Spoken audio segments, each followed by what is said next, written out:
Mga kamarites, katatapos lang nating maligo. And then maglalambing tayo sa ating pag-ibig. Katatapos ko lang maglaba, maglinis, magluto ng foods. At ayan, nakaabang si Kyrie. Maglalambing tayo sa kanya. Magpapabili tayo ng foods kasi syempre napagod tayo, di ba? Okay. Darling, bili mo ako yung chow, napagod ako eh. Tsaka lumpia. Saan?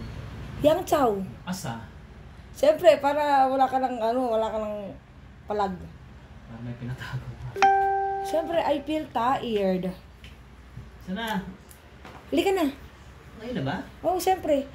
Siyempre, para dito ako, mahihiga na ako, diba? Tapos dito ka. Nagtatrabaho pa yan, mga kamarites.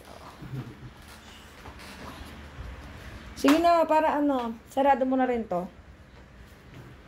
Okay, siyempre wala siya nagawa.